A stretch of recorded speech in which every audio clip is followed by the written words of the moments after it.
I'm doing this Serpentine belt on a 2008 Toyota Rav4, and the first thing I'm going to do is do myself a favor and give myself some more room to work with in that tight space. So I'm going to kind of pry back this plastic cover plate and remove the coolant reservoir by taking off these two 10mm bolts and then rolling the reservoir to the side. That increases the top access to the belt area. Still not much, but gives you some place to get your arm and hands through. So for me, this was kind of a pain for a one-man job.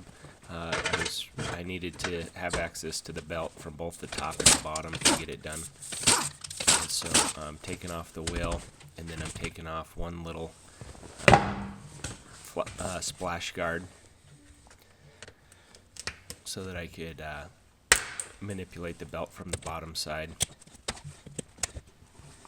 Now this whole job would have been a lot easier with a Toyota belt removal tool. I ended up using a socket, a ratchet, and a wrench to get it done. It would have gone way easier if I actually had the Toyota tool, but I wasn't willing to wait or to buy the tool for something I wasn't going to use too often.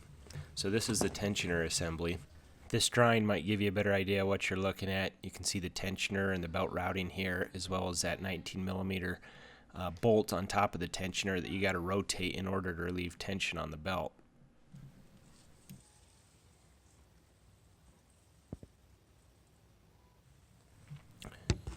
And first I put a ratchet and an end wrench on there so I could try to position it, but the belt itself would kind of push the wrench off of the bolt, and I couldn't get enough leverage or swing with that wrench. This is me finagling with it before I decided to take it off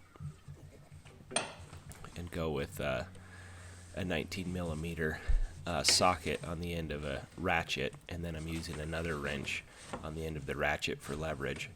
And so while I'm pulling down on that from the top, I'm reaching around with my other arm to the bottom and sliding it off of that crank pulley. That worked pretty good, but my ratchet setup got pinned against the upper motor mount and made it kind of difficult to get the belt off. It was a little bit frustrating, but it eventually came playing with it.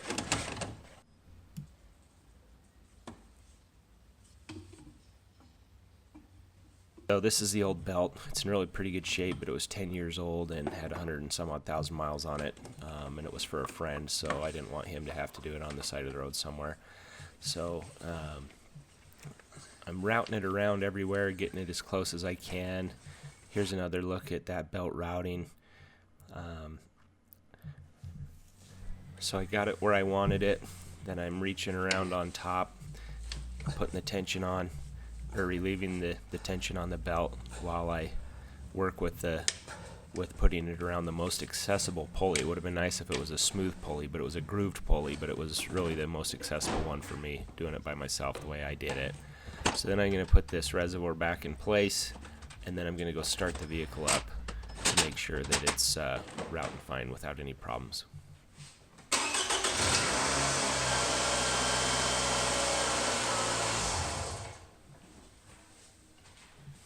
Since that went good, it's putting things back in place. These little Toyota clips, if you break them or lose them, you don't have to get Toyota ones. You can go to the parts store and get any 8 or 10mm clip. Will fill most holes on these Toyota body clip areas. Tires back on. Now with the weight of the vehicle on it, I'm torquing it. This Toyota spec is 76 foot-pounds. I torqued them to 90. They're aluminum wheels. And it's a good idea to have a little more, and 90 isn't so much that you wouldn't be able to take it off again later. Well, thanks for watching, and I hope this helps you out. Please subscribe.